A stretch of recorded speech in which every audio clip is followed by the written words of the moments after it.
और इन्हीं श्यामचरण दास जी की परंपरा में दीक्षा ली थी, जिनका कल मैं स्मरण कर रहा था, याकूब हुसैन, वो भी अलवर के ही थे। याकूब हुसैन के पिताजी वो अजमेर में कोई नौकरी करते थे। अब थोड़ी सी सुनो कथा। इनकी माताजी जो थी उनको किताबें पढ़ने का बहुत शौक था, मुसलमान थी वो भी। किताबें पढ़ते पढ़ते पढ़ते कभी एक किताब दो तो पढ़ते पढ़ते इतनी इच्छा हुई कि एक दिन विवाह से पहले उन्होंने रामचरितमानस को पढ़ा, और जैसे ही दो चार दोहे चौपाइयां पढ़ी, इतना आनंद आया उनको पढ़ने में कि वो अपने पिता माता से छुप छुप के पढ़ने लगे। कालांतर में उनका अलवर में ब्याह हो गया। ब्याह के बाद भी वो पति से छिप करके मानस जी पढ़ती थी।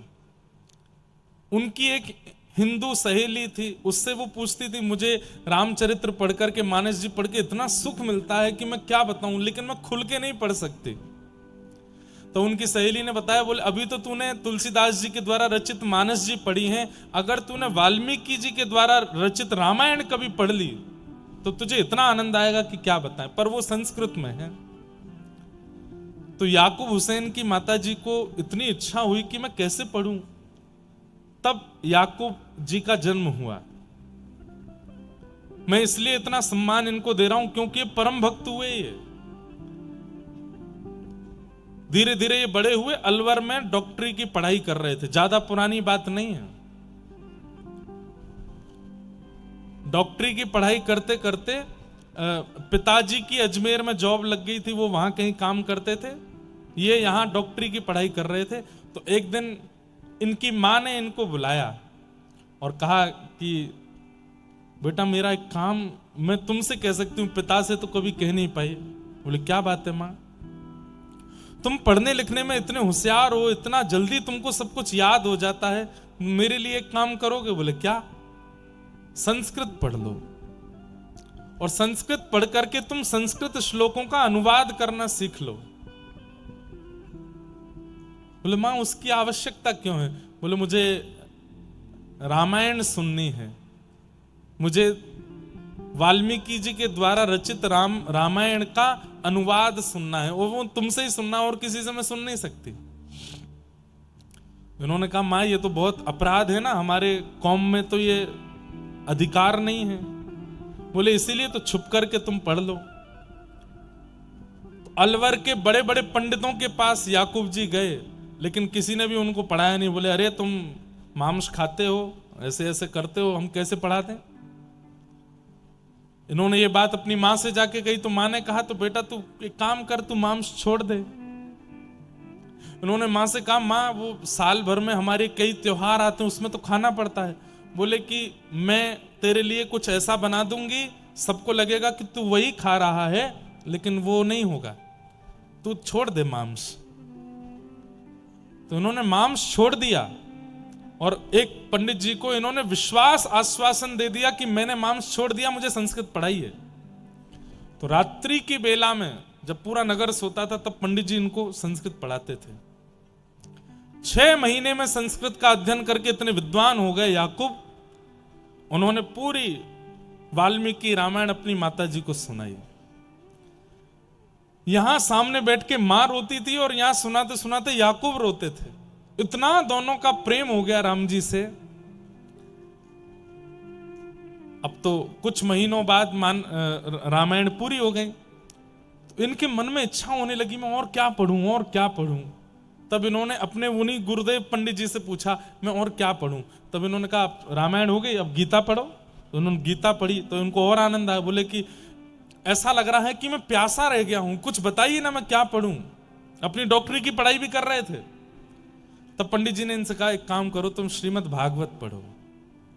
तब इन्होंने श्रीमद् भागवत का अध्ययन किया। प्रथम द्वितीय तृतीय चतुर्थ पंचम षष्ठम सप्तम अष्टम नवम दसम स्कंद तक इन्होंने पढ़ लिया। 10वें स्कंद में जैसे ही गोपी गीत आया, तब कथामृतम तप्त जीवनम कभी भी रीड़ितम कल्मषा।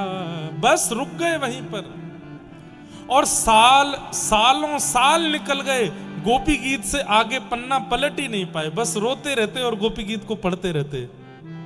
याकूब हुसैन अलवर के किसी विद्यालय की लाइब्रेरी में पढ़ने जाते थे और बस रोते रहते थे, मैं क्या करूं, ये कितना प्रेम है, ये कितना रस है, ये गोपियां जिन कृष्ण के लिए गा रही हैं, मेरे को उनके दर्शन की इच्छा हो रही है, उनकी झांकी देखनी है, उनका स्वरूप देखना है। तभी एक दिन ये लाइब्रेरी में पढ़ रहे थे तो सामने वाली बेंच पर एक व्यक्ति आकर के पढ़ने लगा। इन्होंने जैसे ही उसको देखा तो उसके माथे पर तिलक था, गले में कंठी माला थी और हाथ में नाम जप चल रहा था और वो पन्ने पलट के पढ़ता जा रहा था, नाम जप कर रहा था। इनको लगा ये मुझे कुछ बता सकता है। तब इन्होंने उस व्यक्ति से बात की, बोले कि आप हिंदू हो? बोले हाँ। ये क्या कर रहे हो आप हाथ में? बोले माला जप रहे हैं। बोले इससे क्या होता है? बोले इससे हमारे ठाकुर श्री राधा मोहन प्रभु दर्शन देंगे, नाम जप से दर्शन होता है। तो याकूब जी बोले ये मुझे दे दो, मैं भी जप लूं, मैं भागवत पढ़ता हूं, मेरी भी दर्शन की इच्छा है। बोले ये मैं नहीं दे सकता, ये तो कोई आचार्य देते हैं, ये तो कोई महापुरुष देते हैं, दीक्षा देते हैं, दीक्षा में नाम देते हैं, उसके जाप से ही ठाकुर जी का अनुभव होता है। अच्छा भैया एक बात बताओ, तुम्हारे यहां केवल हिंदुओं को ही दीक्षा लेने का अधिकार है, मुसलमान नहीं ले सकते? उन्होंने कहा ले सकते हो, बस तुम्हारे कौम के लोग तुमको कुछ कहे नहीं। बोले कि उनसे तो मैं छुपा लूंगा, पर मैं किनसे दीक्षा लूं? तब उन्होंने कहा हमारे अलवर के ही जन्मे हैं लेकिन जयपुर में विराजते हैं श्री श्यामचरण दास जी महाराज, उनके पास जाओ। तब आपने संभवतः श्यामचरण दास जी या उनकी परंपरा के कोई आचार्य, में से भूल हो रही होगी, या सरस माधुरी जी संभवतः, उनके वे अलवर आए थे और ये उनका सत्संग करने के लिए गए थे। सत्संग में सब लोग बैठ करके आनंदित हुए, लेकिन सत्संग विश्राम के बाद सब उठ के चले गए, पर कोने में बैठे याकूब हुसैन बस रोते रहे रोते रहे। और जैसे ही सरस माधुरी जी उनके पास गए, चरणों से लिपट गए, बोले कि अब और कोई इच्छा नहीं, बस ठाकुर जी से मिला दीजिए आप। तब उन्होंने इनको नाम प्रदान किया, कंठी प्रदान की, तिलक प्रदान किया और इनका नामकरण कर दिया सनम सखी, तुम्हारा नाम सनम सखी। और बस उसी दिन से प्रिया प्रियतम के ऐसे भाव में निमग्न हुए। वे याकूब हुसैन भी आपके अलवर के थे। तो ये बात तो पक्की है, जैसे किसी स्थान की भूमि में आम का पेड़ प्रकट हो चुका है तो यह बात पक्की हो जाती है कि वहां आम के पेड़ और भी प्रकट हो सकते हैं, भूमि में सामर्थ्य है कि वो आम को जन्म दे सकती है। तो अलवर में ये महापुरुष हुए हैं, इससे ये बात निश्चित होती है कि अलवर के परकोटे में रहने वालों में कृष्ण भक्ति आ सकती है, बस प्रयास करे कोई।